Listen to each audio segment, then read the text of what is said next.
What is up, y'all? We got a generational pay-per-view coming up this weekend. UFC 322. We got JDM. We got motherfucking Islam Makhachev, Weili Shevchenko. I think this is the first time ever where the main and the co-main are both headlined by people moving up a weight class for a new belt, which is just wild. I mean, we have like the potential to see some UFC 217 level of title swapping going on tonight, or not tonight, but Saturday, whatever.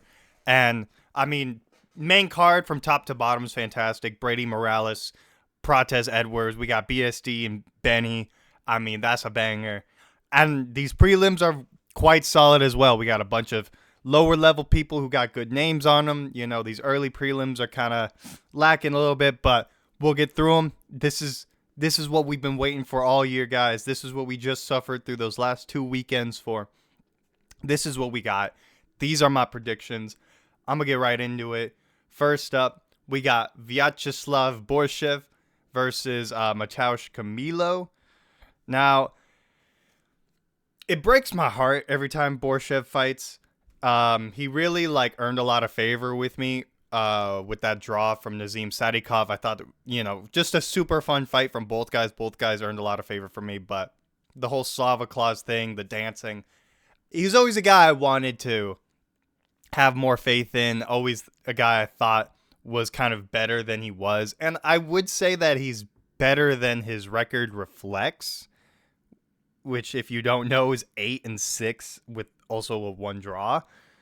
But I can't, despite how I feel that he's better than an 8-6 record. The fact of the matter is, you still got to an 8-6 record, and it takes some generational level of fumbling or just terrible matchmaking to get you to that point. And a loss to Tom Nolan isn't anything to really hate on too much. And going to a draw with Nazim Sadikov, I mean, it happens, whatever. But your only win recently is a split over James Yontop of all people. Other than that, you're getting subbed by Chase Hooper. Not terrible, but I mean, again, he just got slept by, what was it, Jim Miller? So, not looking the best. Terrence McKinney guillotining you. I get that McKinney's either finish or get finished, but I really don't rate McKinney. And if you're getting finished by him, it's kind of hard for me to look at you too well. Now, Mateusz Camilo, not exactly a prospect that's been super impressive to me, or a guy that I'm on the watch for as the next big thing, but he's been much more consistent. I get that he's only had one fight in the UFC, which he did lose to Gabe Green. Not the most impressive performance, but a 9-3 record. He's just been more impressive overall. He's a lot younger, so it kind of is giving him that time to develop and progress. He's a little bit smaller, but I don't really think that's going to play too much of a factor. A lot of the fights of Camilo, kind of what happens is he gets in that pocket, he swings heavy, rocks his opponent, either gets the finish usually there, or drops him and follows up for a submission. And that's kind of what I'm seeing in this fight. Borshev has specifically been kind of susceptible to submissions as of late. As I mentioned, 2 out of his last 4 ended in submission.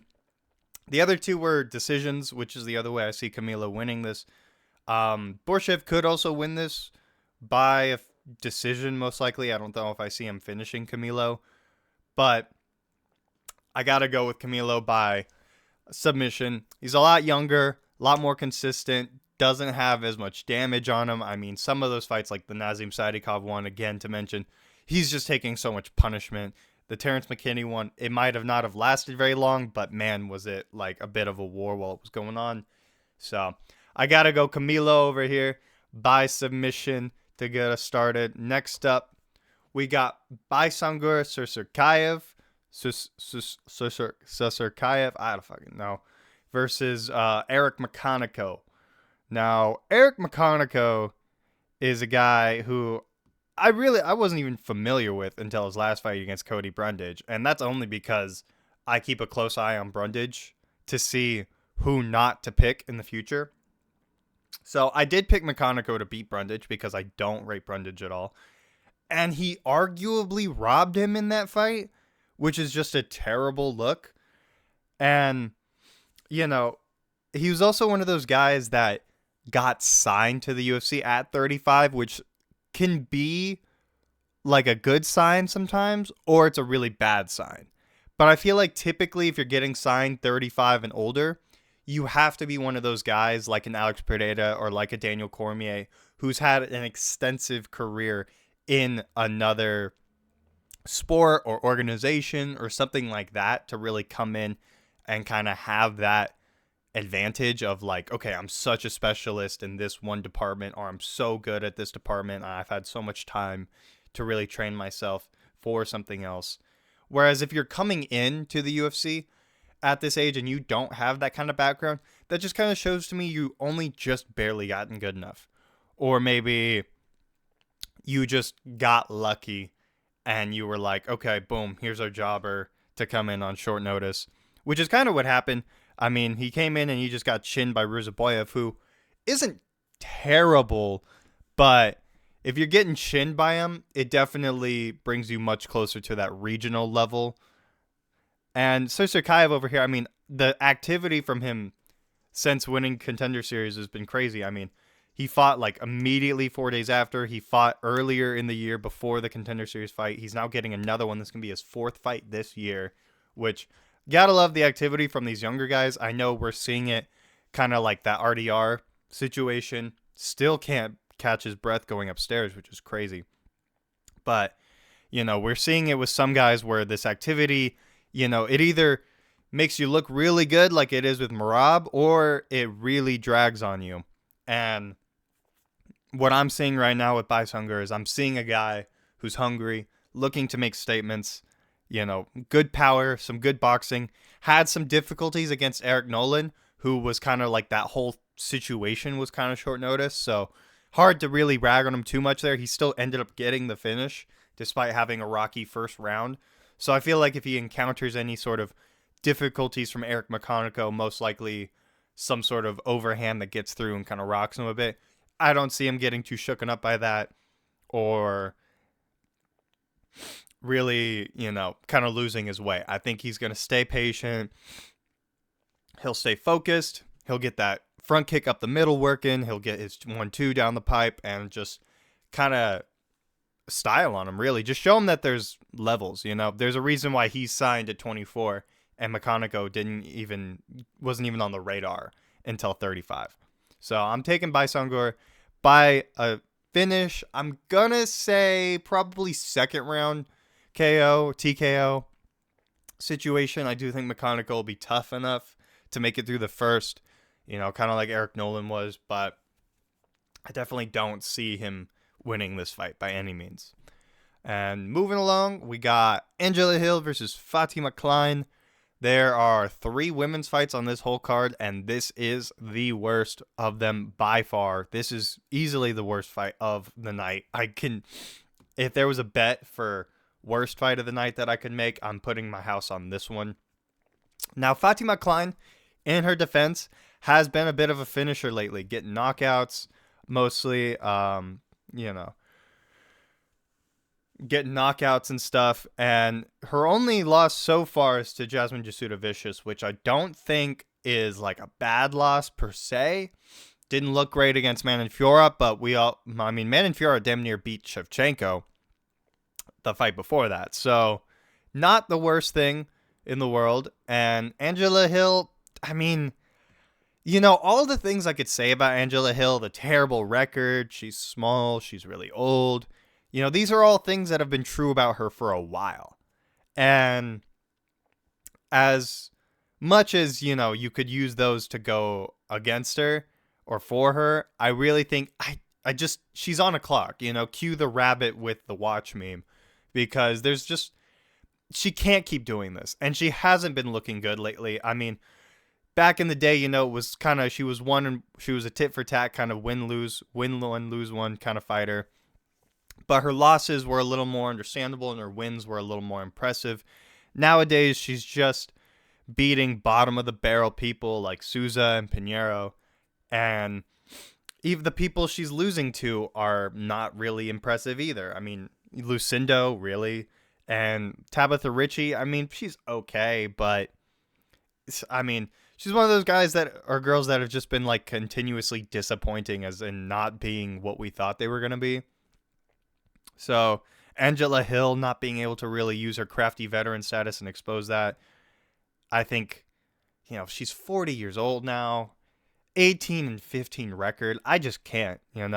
Fatima Klein, I mean, Fatima's like 15 years younger than her, which is just an absolutely insane stat. If we're talking statistically, there's just absolutely no way I could ever take Angela Hill to win this fight.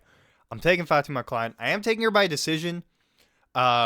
She really hasn't gotten any submissions in her career, which is the only way that Hill's ever been finished, and that's only ever happened a couple of times in her career anyways. So I'm going to take it to a decision. Hill might be old enough that she can get TKO'd now, but I'm sticking with the decision pick. It's just the safe way to go with WMMA. Next up on our list,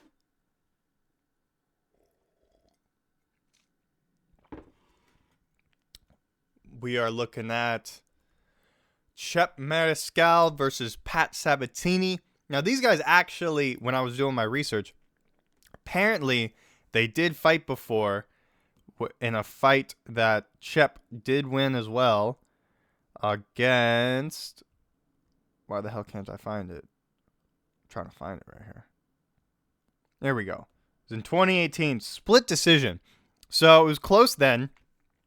And since then, Chep kind of had a rough few years after that, but he's been on quite a good streak lately. I mean, he's got a couple solid wins. I mean, Trevor Peek, he's a guy who can give you some problems if you're a real can.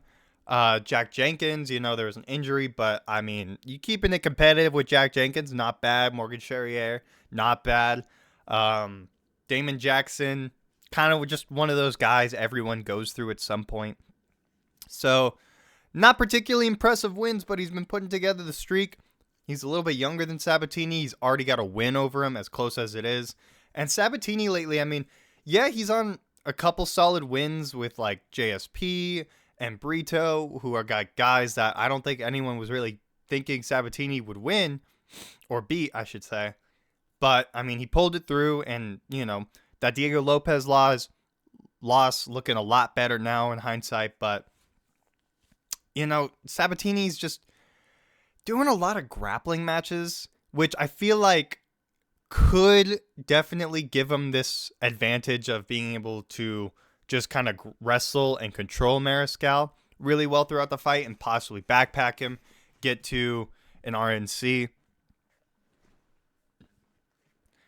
like he was able to do against JSP. But I just trust Mariscal. He's very scrappy, very scrambly kind of guy.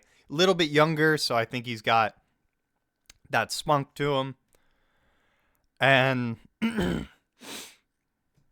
and the builds, the size is very similar, so I'm just going to stick with the guy who won the first match.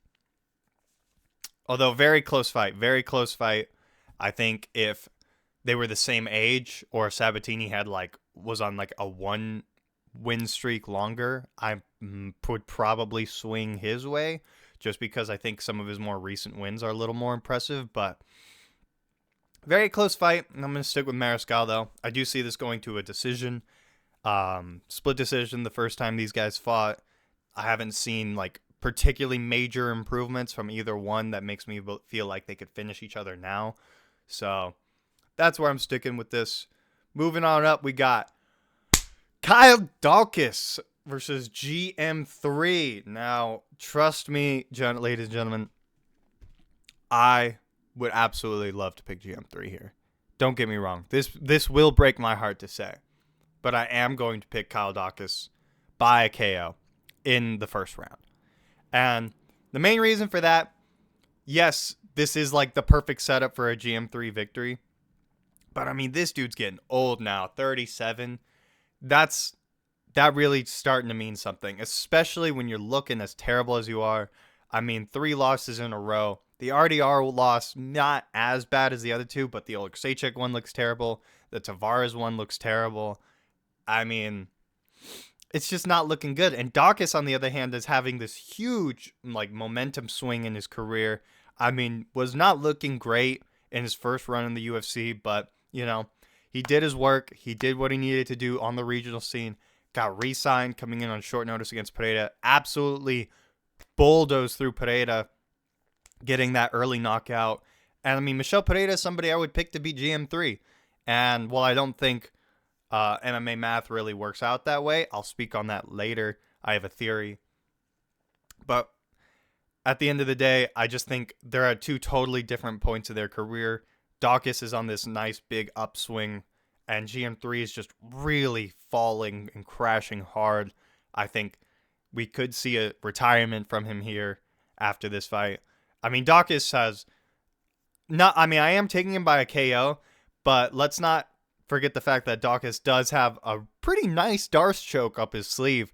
That if GM3 starts panicking or gets hurt and goes to shoot a shitty takedown, it's there, man. It's there. So, yeah, I'm taking Kyle Dawkins. I buy a finish, period, whether it's KO or sub. I'm heavily leaning towards KO, but I could see him getting a Darce. He is the Darce Knight. So, we'll see.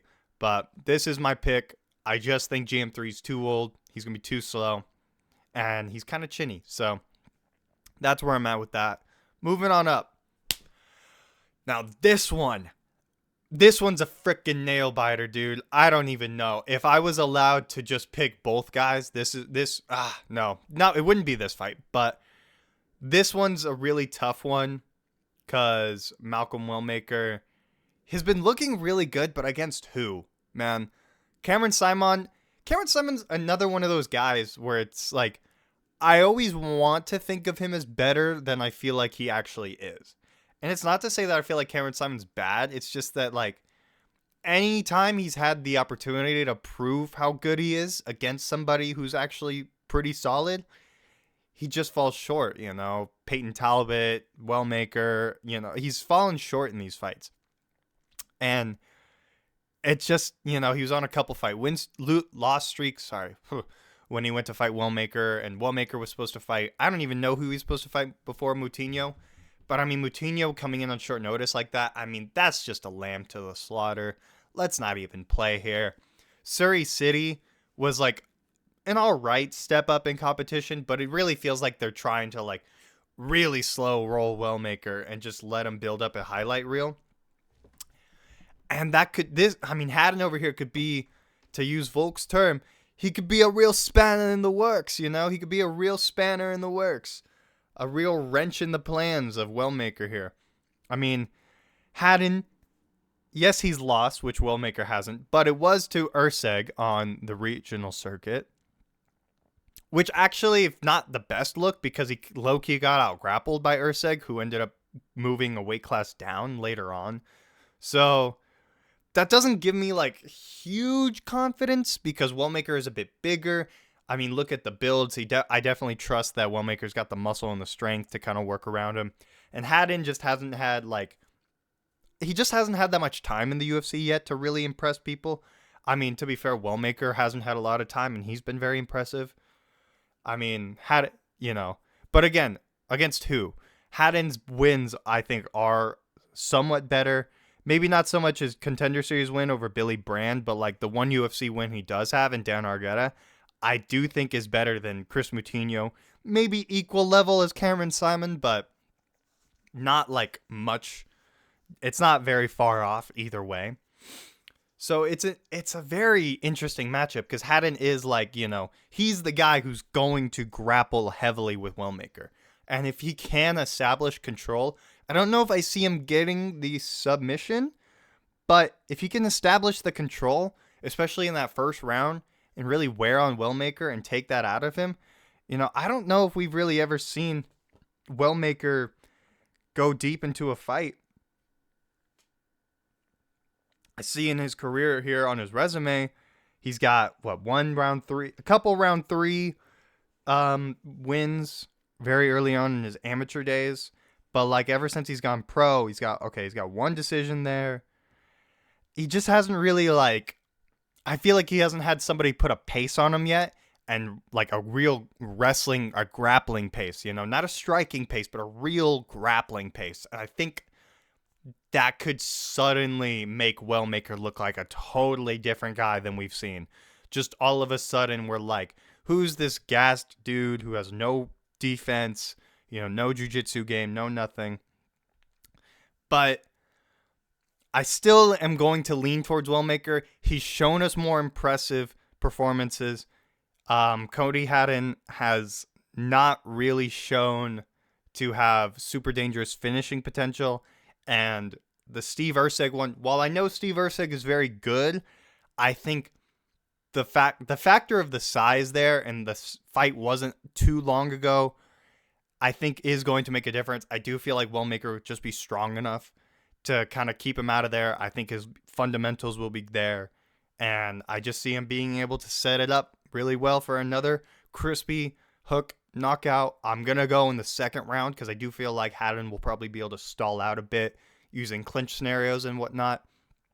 But I do see Wellmaker having the strength, having the size, and being able to deal with the grappling of Cody Haddon, especially with the fact that Haddon is coming in on short notice. If it wasn't short notice for Haddon, I do think I would be willing to take him, especially because I'm sure he'd still be an underdog. And so that would be a very, very tempting underdog. But I don't like picking guys who are coming in on short notice unless I'm very confident in them. And I'm not very confident in Haddon. He brings me to like a 50-50, maybe 60-40. And I don't love that. Wellmaker's known that he's going to be fighting here at MSG for months. Again, MSG, like, I feel like when you're in venues like that, especially on pay-per-views, it just kind of lights this fire under these fighters. And there's a lot of guys that, like, I would take to get finishes on an MSG card that I would take to get decisions on an Apex card, just because I think the hype and the feel is different, and I think fighters really feel that. And yeah, I just feel like Haddon, it's a very close fight, and I would not be surprised to see Haddon take this to a decision and get the W. But I just feel like Wellmaker, with the time, with the preparation, with the size, will be able to put Haddon to sleep or TKO, one of the two.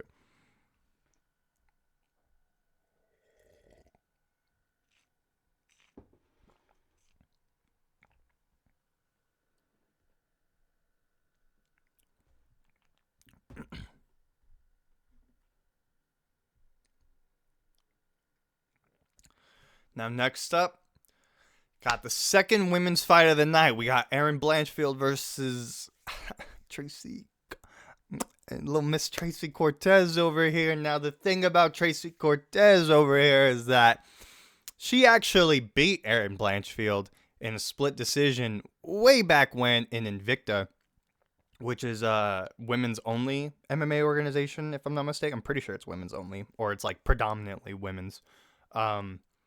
I just say that because you probably don't know about it. Anyways, I watched the fight like a while ago, like whenever Tracy Cortez had whenever Tracy Cortez had her last fight, because I was trying to do some tape study and I was like, no way.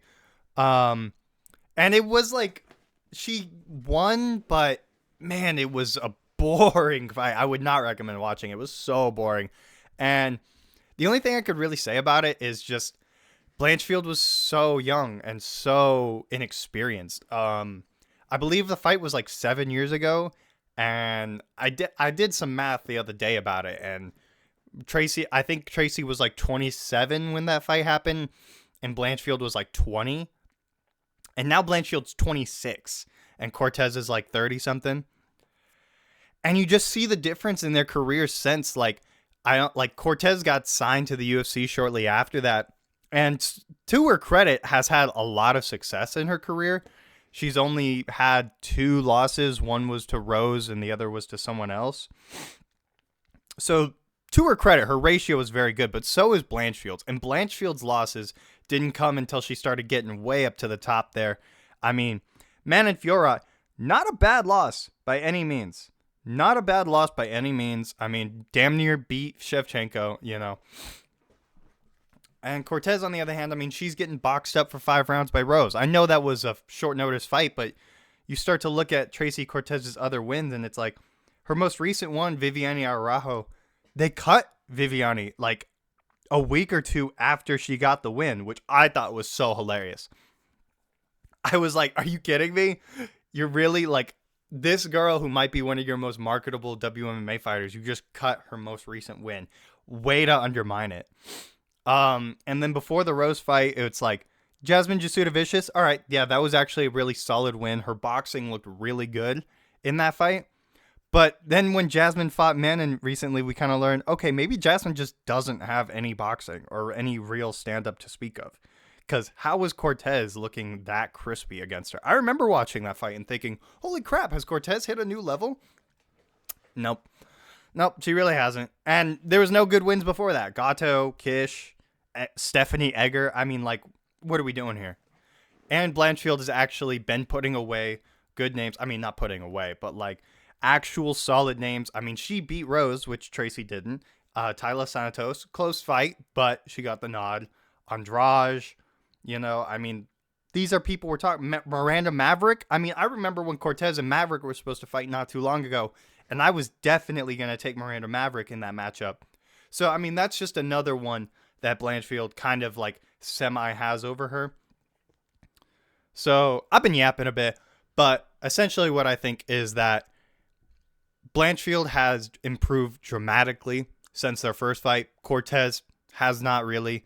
I think Blanchfield has different goals than Cortez. I don't think Cortez is in the UFC to become champion.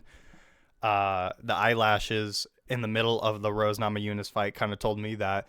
So even though I think she could have some good moments on the feet and make her boxing look good, because I don't think Blanchfield's stand-up is like anything crazy, I think the difference in the grappling is going to be massive. And I think Blanchfield also will find her own ways to have success on the feet, making it scrappy, getting in close, choking up Cortez's range for the 1-2, all that stuff. So I'm taking Blanchfield by a decision. And that's mostly because Blanchfield wins like 90% of her fights by decision. But this is when I could see a submission coming in. But I'm going to stick with my decision pick. I could see Blanchfield getting a finish here, though. So don't be surprised if that happens. Next up, Roman Kopylov versus Obama. Hey, Obama's over here. Let me be clear. Fighting in front of the people at MSG will be a great honor. And I'm going to knock out this Russian motherfucker who just got his ass handed to him by 3 rounds by Paulo Costa. Now, to the credit of Kopylov, that Costa that we saw that night looked far different than any Costa we've seen recently. He was on, his movement was good, his accuracy was there. I mean, that was a fantastic looking Paulo Costa. And I really wish that Paulo Costa would have had another fight like since then, so that we could continue to gauge where he's at. Because I'm like, did he look really good because it was Kopylov? Or did he look really good because like Costa's turned over a new leaf and he's like ready to get serious about his career again? I don't know. So that's what makes this fight hard for me to say, because I do feel like there's a strong part of me that feels like Kopylov's getting massively underestimated here because of that Costa performance and how little we thought of Costa before then and how bad he looked. Almost feel like, you know, maybe it was an off night for Kopylov, something like that. But Kopylov just doesn't have the strength of resume, really. I mean, he's got a couple okay wins on there. Not even really. Like, I'm double checking it right now, and I'm just like, not even really. Like, his best win is like Chris Curtis. What I will say is his losses are better in Paulo Costa and Anthony Hernandez, whereas Rodriguez has lost to like Cannonier, Bruno Ferreira, and Petrosian. But like Bruno Ferreira is making his way up. So that could easily be one of the best aging losses on his resume. The Petrosian one, not so much, but it was a close fight. And Cannonier, I mean, he's been a staple forever, and he's still got that power, so I can't hate that one too badly. So, and then Rodriguez, and then Rodriguez's wins, I mean, I would say are on average a bit worse than Kopylov's. I mean, people like Dennis Talulin and Brad Tavares are not exactly anything to write home about. I do feel like a Chris Curtis and a Cesar Almeida are slightly more impressive. But RoboCop's most recent performance also happens to be his most impressive with the Jack Hermanson knockout. And I mean, even in between, right before the Cannonier loss, there was the CLD one, which is aging pretty well. So, but to go back to that Hermanson fight, he knocked out Hermanson, and he was kind of getting pieced up a little bit, but he kept the pressure on, he kept moving forward, and he found the knockout shot. And that's kind of what I feel like what happened in this fight, because I don't think Kopylov can really, I don't think he really has the sting or the mobility, the movement, the quickness on the feet to kind of dance circles around Rodriguez. I think he's a lot more stationary, looking to set up like strong kicks or strong 1-2, things like that. Whereas RoboCop's just going to keep up that pressure, get in his face, make it ugly. And that's going to really choke, like that's going to really just hurt a lot of Kopylov's offensive capability because he needs that range. I don't think he's going to be particularly well in the clinch. I do expect this fight to be mostly on the feet. Kopylov's not really susceptible to knockouts, but Rodriguez doesn't really win without a knockout. And like I said earlier with the whole MSG thing and fighters feeling that and getting fired up, this is one where I feel like, I think Kopylov's just not going to be able to get it going. I think Rodriguez is going to get in his face early. He's going to stifle all of his offense really quickly.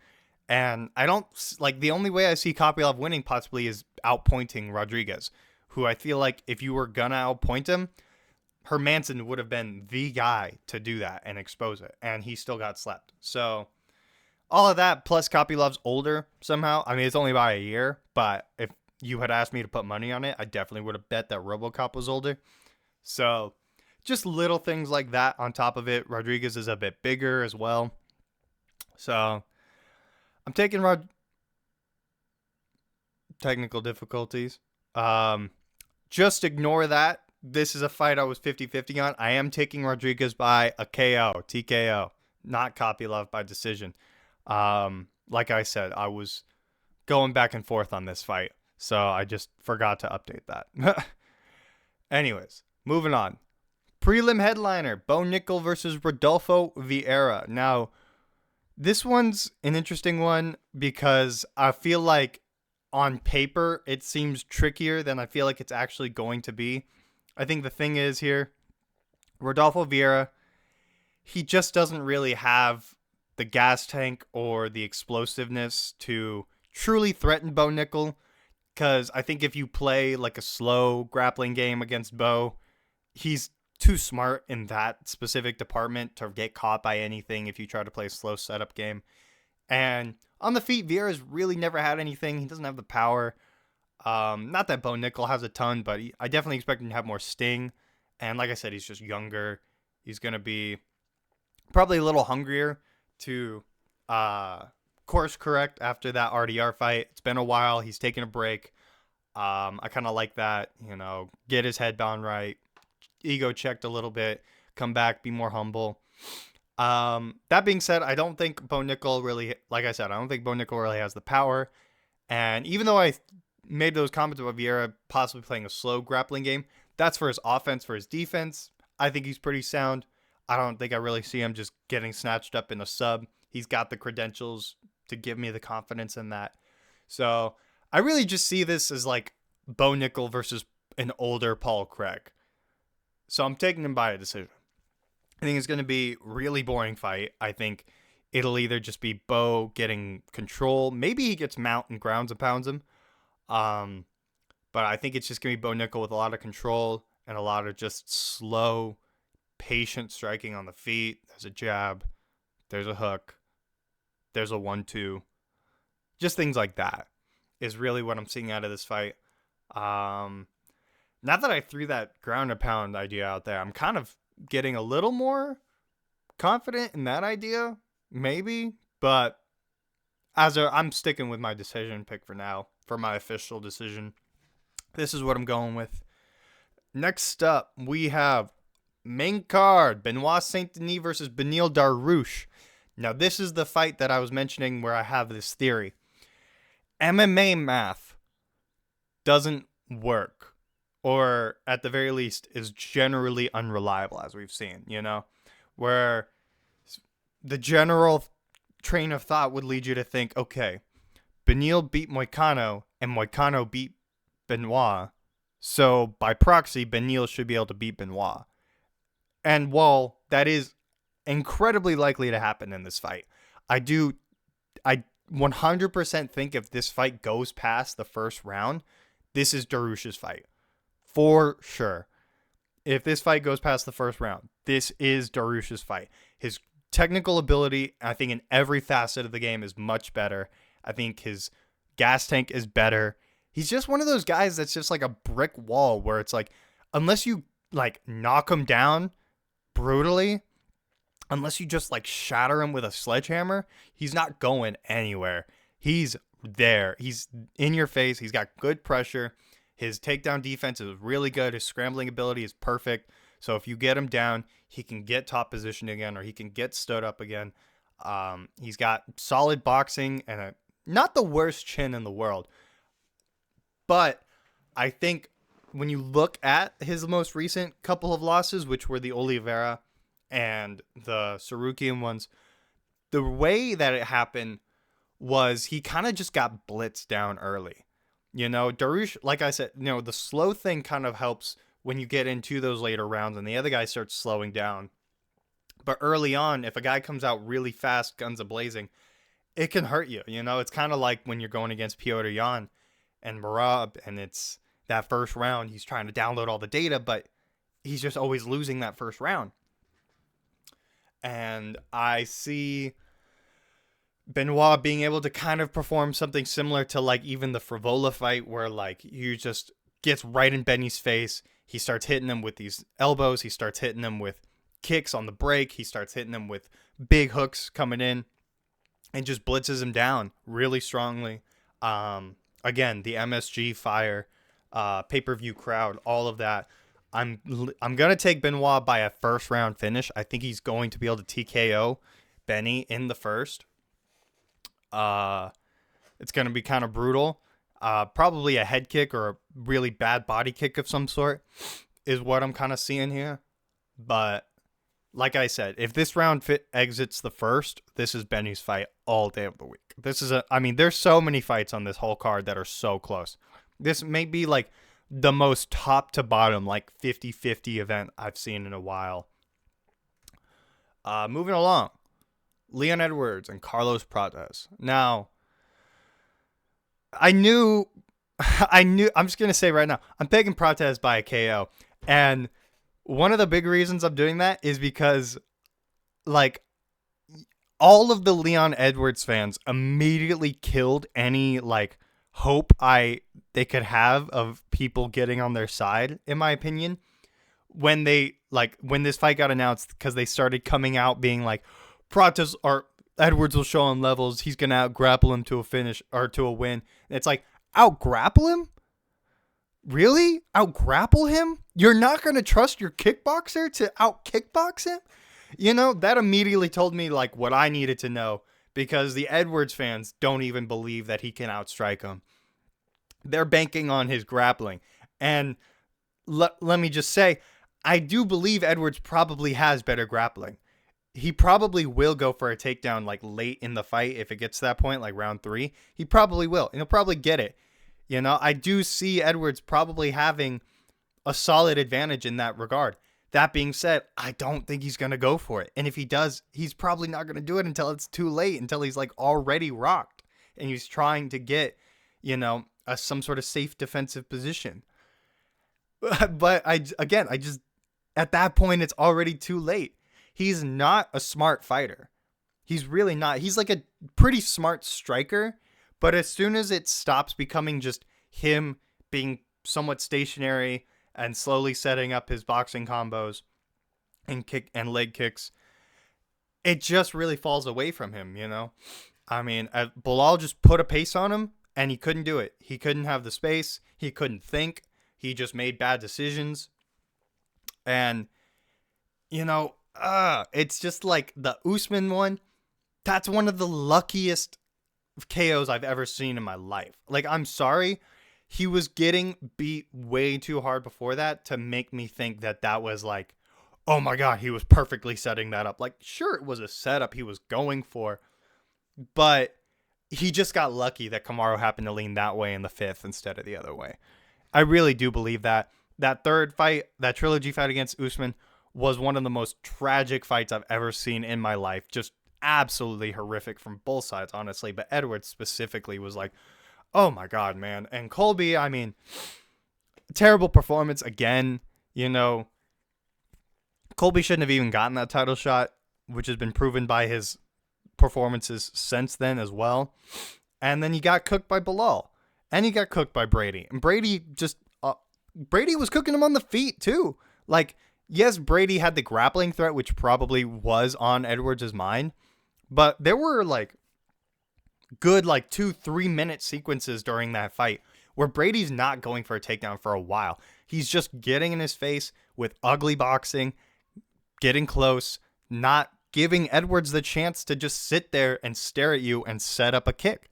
And that's exactly what I see with Prates, kind of where he's just super floaty, really movement based. He's going to be circling side to side, lunging in, lunging out, elbows, straight shots, hooks, everything like that. And normally I under typical circumstances, I might pick Edwards to lose by a decision here, but I feel like you look at Prates' style, you look at Edwards. I mean, who has Edwards really struck with in the last few years? I mean, who is he really struck with, you know? Because he didn't really just outstrike Bilal. He didn't outstrike Sean Brady. He kind of outstruck Colby, I guess, and he kind of just went tit for tat with Kamaru almost. I mean, who else are we looking at? Nate Diaz? He got rocked against Nate Diaz by by the slap 2 combo, you know? And then if we really take it back to before that, his resume falls a lot. I mean, RDA, sure, kind of underrated, but again, not a big striker. Gunnar Nelson, not a big striker. Cerrone, all right, but, you know, even at his peak, he was a journeyman. So it's just one of these things where I feel like Edwards has been one of those guys where he's kind of just gotten all the right matchups and all the right decisions to get to this point, and then got lucky in that title fight. And now the downward spiral is going to happen. Like, this is really more about Leon Edwards than it is about Carlos Prates.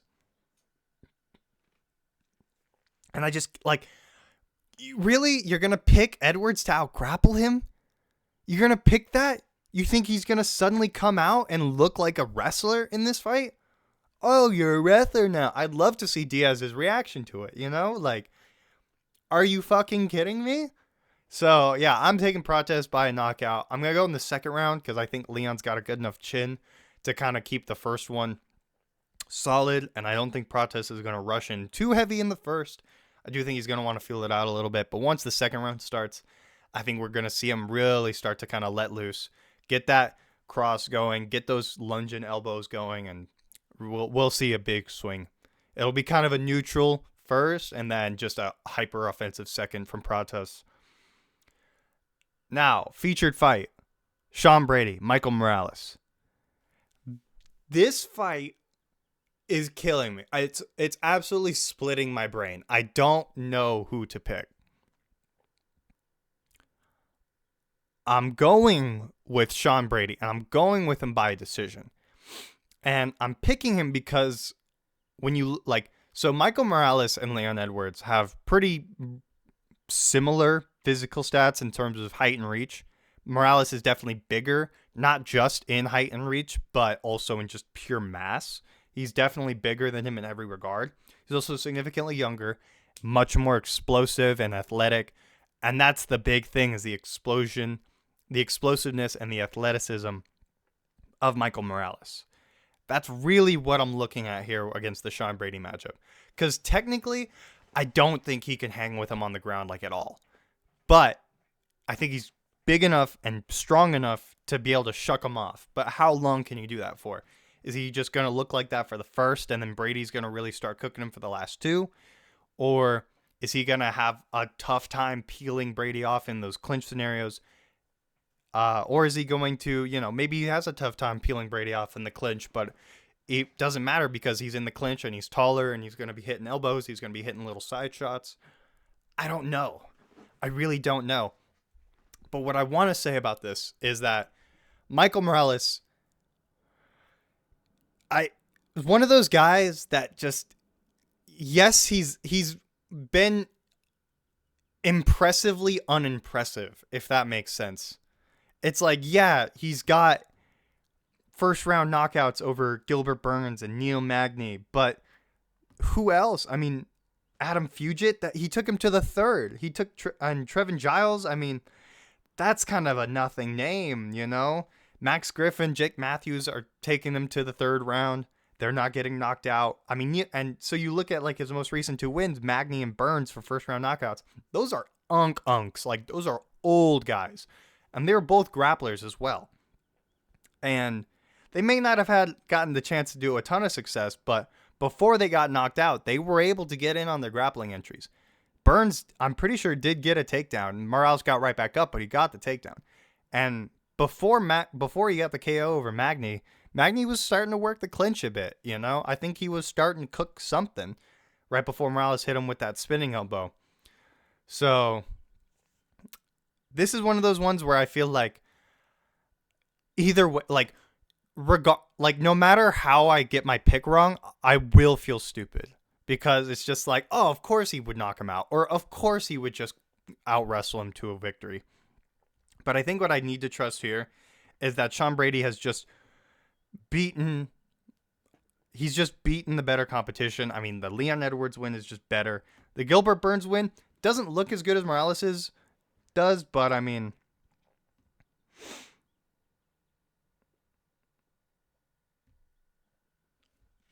but there is something to be said about just being able to stay with a guy and stay ahead of him and be better than him for 5 rounds straight rather than just land a shot and bulldoze straight through him. I think that Brady's ability to just grit down, make it ugly, get in close that he showed against Leon Edwards is going to be important. And the way that other people have just been able to get in, enter in on Michael Morales and wrap their hands around him pretty easily. Maybe they haven't finished it, but they've been able to get that first step there. It's not a great sign because I feel like Brady, if he gets to that point, he will take down Morales. It's just a matter of how well can you keep him down, which is why I feel like I'm leaning more towards decision than a submission. I feel like Morales is going to be a bit too wily and strong to really get that going, but I think Brady will be able to get good positions, control him well, have some good ground and pound, and when they're on the feet, I think he'll be able to have good entries, enter the clinch well, I think Morales probably have more success on the breaks, but Brady will have more success when they're entering the clinch and when they're just sitting there in the clinch kind of punching each other. It's kind of what I'm seeing. But man, this one's close. This one is damn close. Next up, got co-main event, Shevchenko versus Weili. Now, Shevchenko and Weili, what I've noticed in women's MMA specifically is that the difference in weight classes seems to almost be non-existent. I mean, people like Andrade and Rose just basically freely moving between a couple of weight classes at will and having it not really affect their performances all that much is a very interesting thing to see, given how big of a deal it seems like in male MMA. So immediately that factor is kind of not as big a deal here in this fight. And especially since Weili has really had a long time since her last fight. It's been a long time, like too long, in my opinion. But that also means she's had plenty of time to bulk up. So I really don't think the size is any factor here. But we have lighter weight class skill coming up. Shevchenko like she was kind of stuck in that Grasso trilogy for a while, which was kind of not the greatest look because I mean Grasso's all right, but again it was kind of a lucky rear in RNC, and yeah she should have won the second fight, but again it was close enough she didn't, and then she came back again, but then like she's barely scraped by Men Fiora, you know. I mean she barely won that using her wrestling. She was kind of getting boxed up pretty well, and even before all of that, the Tyler Santos fight was known to be pretty close as well as far as a grappling affair. Whereas Wei Li, on the other hand, is just, I mean, she has looked levels and levels above all of her competition lately. Outside of Rose, I mean, the Jacek war, the Esparza aren't finished, Lemos, Xiaonan, Suarez. I mean,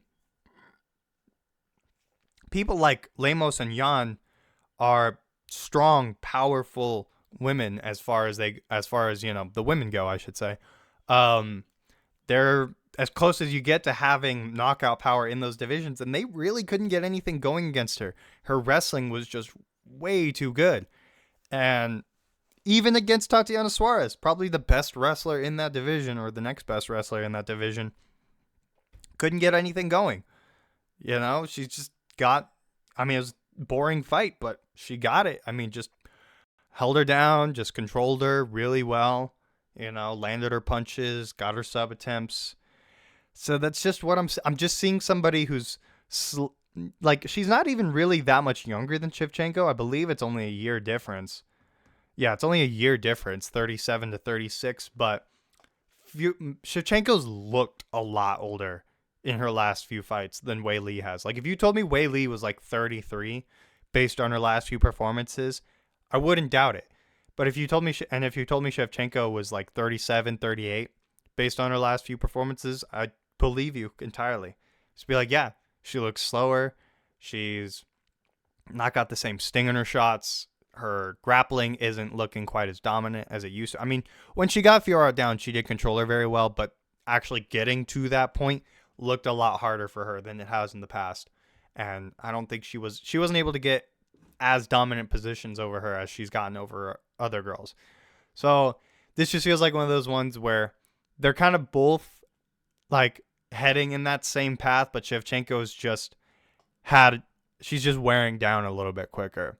And that's just what it is. Wei Li's just going to catch up to her, I think. I think she's just going to be a step ahead of her this whole fight. A little more explosive, a little bit quicker, a little bit more powerful. And I'm seeing a pretty confident Wei Li decision here. I don't really feel like there will be a finish, but I could maybe see it. Like if Wei Li gets like a good position and starts letting out some ground and pound or something like that, maybe. Or like a spinning back fist, I don't know. Maybe. But I wouldn't put my money on it. I'm taking Wei Li by decision here. And finally, ladies and gentlemen, the main event. Jack Della Maddalena, mate. Fucking Jack Della Giacomo, mate. Versus Islam Makhachev. Fucking just generational setup right here, guys. Generational matchup. I don't even know. Like, I've been so torn on this fight because I feel like it's very clearly either JDM in the late goes late and does well, or Makhachev like puts him out early. And when I say puts him out, I mean like a submission. But really what I see strongly in this fight for myself is either a second round sub for Makhachev or like a fourth round TKO for JDM or a decision for JDM. One of those two. And the real deciding factor with that for me is just, I mean, I know everyone else has been saying it, but it's really, I really do think is the best way to measure this fight is just looking at the Poirier fight for Islam and the Belal fight for JDM. Because look, JDM, he was getting taken down quite a bit by Gilbert Burns and controlled pretty well. But he still found his way to scramble out of it and, you know, finish the fight. I mean, he was able to swing the momentum so hard. He did not waver for a minute, even with the broken arm. And then he had that huge layoff because of the healing of the broken arm and everything. Comes back in short notice to replace Shavkat against Belal. And I mean, looks like a practically new fighter, just stuffing every takedown, keeping the pressure on really well, boxing the head off of him. I mean, it was a fantastic performance. Really showed the improvements that Jack Della Maddalena was able to make. I think it showed how coachable he was to go from having, as little success on the ground as he did in the Burns fight to suddenly not get. I don't think he got taken down once by Belal. Maybe once or twice, but he kept it very minimal, which was very good. And Islam, on the other hand, even when he's a good striker, don't get me wrong, he's a good striker, but whenever you see him get into drawn out striking affairs like he did against Volk, like he did against Poirier, he gets hurt. Maybe not, getting wobbled all the time and everything, but he swells up, he gets cuts, he does not look great. He wears the damage pretty well. And I know JDM started to wear some damage in that Belal fight, but it's not as bad as the damage Islam was wearing in that Poirier fight. It's not as bad as the damage that Islam was wearing in that Volk fight either. So I really think that scar tissue could rear its ugly head again, especially because JDM knows how to cause that damage. I expect him to probably be targeting spots like that with the jab, with the elbows, looking really good. Now Belal, the difference between Belal and Islam here is that like Belal oftentimes is a lot more limited in his takedown options, much more just a double leg merchant, maybe throwing a single leg there, and he kind of just goes for it. If he doesn't get it, maybe he tries another one, but typically he'll just bail on it after the first one. Whereas Islam has that heavy chain wrestling. He has, just so many different ways to get you to the ground. His judo's great. His wrestling's great. What do you call it? The heel movement, whatever. The one that he took down Poirier with in the fifth. God, I can't remember what that one is called, but that was great too. So even though I think Islam does have a lot of really good ways to take down JDM, a great arsenal for it, I do think Craig Jones, it's one of those things again.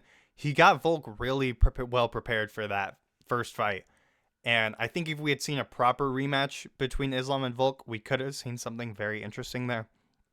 But now what we're going to see is we're going to see that Craig Jones system be implemented by somebody who's much bigger than Volk, slightly bigger than Poirier, pretty much the same size as Makhachev now, which I think is going to be massive because we've already seen JDM have a solid scramble ability. So Islam is just going to have a lot of difficulty holding him down, I think. I don't think he's going to have much of a chance when they do get into grappling situations to throw a bunch of strikes, to set up a bunch of submissions, because Jack is going to be constantly moving. I expect that when Jack hits the floor, he will be right back up. And, it's just one of those things you see, the way Islam performs against people who have had full camps for him versus the people who have come in on short notice, absolutely cooked Moicano. He cooked Volk in the rematch. He cooked Dan Hooker. But, Volk the first time, or Poirier, or Oliveira is not a great example here, but, Volk and Poirier specifically, they had the full camps. They were able to plan for those takedowns properly, and they did a pretty damn good job of dealing with them. They were able to get their striking going, and you see in moments with Poirier where you're like, okay, maybe Islam can get the clinch work going, and he has the double collar tie and he throws a couple knees, sure, but then Poirier just starts unloading hooks to the body. And if I see JDM in a position like that, it's going to hurt a lot more, I think, than Poirier was. He's a lot younger than Poirier. He doesn't have, a faulty hip. It's just, that Poirier fight, it just makes it so hard to want to pick Islam, And the only real thing that I have going is this aura for Islam. But when you really think about Islam and his performances, yes, he's winning. Yes, he looks very good on a lot of his fights. But he's not Khabib in the sense of he does get reversed. He does fail takedowns. He does bleed and get cut and wear damage. He's been knocked out before. We've seen these things happen to Islam, and although he's been on an insane run lately, this might be the straw that breaks the camel's back. I don't know if that sounds racist when I'm referring to Islam, but like, I mean, it just is one of those ones where I don't know, even both of these guys, it kind of feels like you're just hoping, you know, but because even though I feel like JDM could win a decision and is probably likely to based on just the damage he'll cause and the visuals of him stuffing takedowns, Islam knows how to win decisions. He's done it multiple times. I mean, we all thought, maybe Volk won that first one. A lot of people thought watching live Poirier was 2-2 going into that fifth, but honestly, when you rewatch those fights, you see Islam is getting the better of these small exchanges. He is, getting out of the way of certain things and landing certain other shots that are just slightly edging him out. But these fights are just so close, and I do think that even though JDM's not a particularly massive guy by comparison, it might just be enough with everything else taken into account, the Craig Jones system, the power, the scar tissue. It's a close fight, guys. It's a close fight. I feel like it's either an Islam round 2 sub or a JDM late win. And I just am leaning towards the JDM late win. But man, it's close. Let me know what you guys think down below. Thank you for watching the video. We got a hell of a card coming up. I'm excited for it. I know you're excited for it. We all know where we're going to be Saturday.